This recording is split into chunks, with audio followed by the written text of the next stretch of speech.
Quel montant global pouvez-vous emprunter? Maintenant que vous savez quelle mensualité vous pouvez avoir à la banque, une mensualité qui est déterminée par le HCSF, le Haut Conseil de la stabilité financière, combien on peut emprunter d'une manière globale.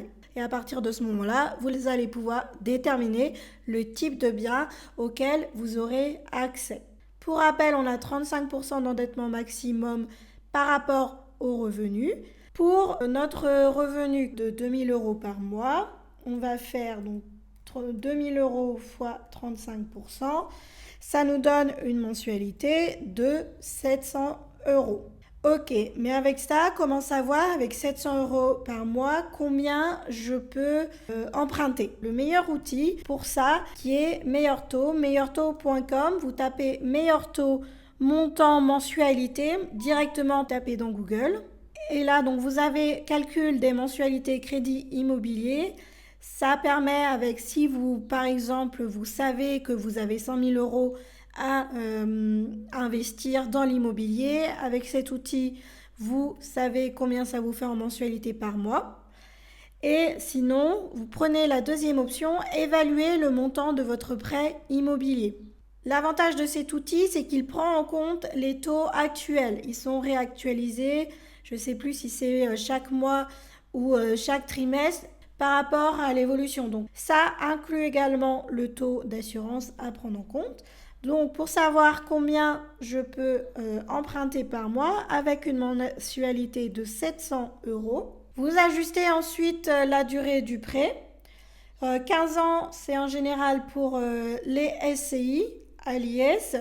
20 ans et on peut aller jusque 25 ans, non même 30 ans, c'est pour les particuliers ou certaines SCI. Ça, c'est toujours à discuter, comme le taux 1 avec votre banquier, avec le courtier. Si vous vous demandez si vous devez faire appel à un courtier, je vous mets ici le petit lien de l'interview avec Samir, qui est courtier en banque spéciale immobilier. Donc 700 euros par mois sur un prêt de 25 ans, je peux emprunter 126 000 euros. Si je passe à 20 ans, je peux emprunter 111 000 euros 743. Il indique ici également combien vous coûte le crédit et le montant des assurances. Donc ça, c'est le montant vraiment global, assurance incluse. Je me base par exemple maintenant sur le salaire médian en France qui est 2187 euros. Ou dans cet article pour 2024, on est à 2100 euros net par mois. 2100 euros net par mois à 35%, on est à 735 euros. Donc, si on veut emprunter sur 20 ans, on peut emprunter 117 330 euros.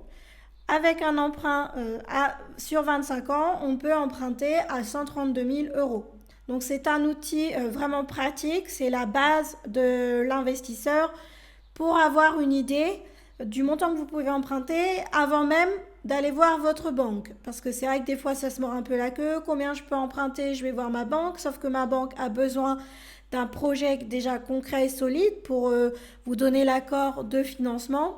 Avec cet outil, vous pouvez vous dire, je regarde tout ce qui vaut dans les 133 000 euros. Et puis ensuite, je choisis, je vais faire les visites et je vais voir ma banque. Normalement, on devrait être dans les clous par rapport à sa validation sur notre projet. Si vous voulez un emprunt 110%, c'est-à-dire qui inclut les frais de notaire et les frais d'agence, c'est le montant global. Il vous faudra donc retirer les frais d'agence et les frais de notaire de cette somme-là. Les banques, quand c'est un premier investissement, aiment avoir un apport, à moins que vous ayez déjà un capital solide dans votre banque, un patrimoine, donc des assurances vie, des PEA, des comptes titres, des PEL, etc. Peut-être que dans ce cas-là, elle peut vous faire un financement à 110%, mais en général, elle demande comme apport le montant des frais de notaire. On va arrondir à 133 000. Ça fait donc des montants de frais de notaire à 10 640 euros. Donc, ça vous ferait un emprunt à 133 plus 10 000. 143, 144 000 euros. Donc si c'est pour votre résidence principale, vous avez déjà le montant. Vous pouvez regarder les biens dans les régions que vous convoitez à ce montant-là. Si vous êtes un investisseur et que vous voulez enchaîner les prêts immobiliers, dans ce cas-là, votre loyer doit rembourser cette mensualité, plus les charges de copro si vous achetez en copro, plus la taxe foncière. Donc ça, c'est important de le prendre en compte. Ça vous permettra de déclencher un autre levier pour pouvoir faire un autre emprunt. Donc l'objectif, c'est l'autofinancement. Le loyer rembourse la mensualité plus les charges liées aux biens immobiliers. Ou alors réduire ces 35% peut-être à 15%, à 20%.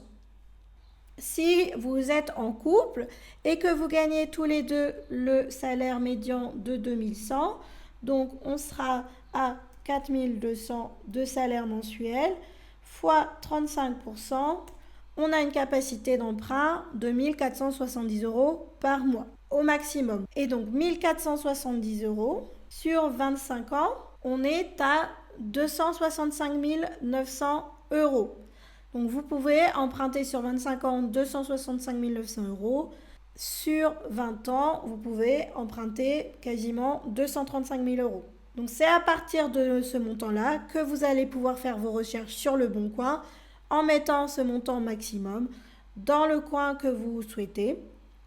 Et puis, n'oubliez pas qu'il y a toujours une petite marge de négociation sur les taux d'intérêt. Si vous ne pouvez pas faire cette démarche, dans ce cas, n'hésitez pas à contacter un courtier qui le fera à votre place, qui ira chercher les meilleurs taux pour vous. Meilleurtaux.com, le meilleur outil pour avoir une estimation du montant global que l'on peut emprunter pour soit sa résidence principale, soit son premier investissement. Sachant que c'est une hypothèse, ensuite vous allez voir votre banque, vous présenter votre projet. Plus il sera solide, plus vous aurez des chances d'être validé.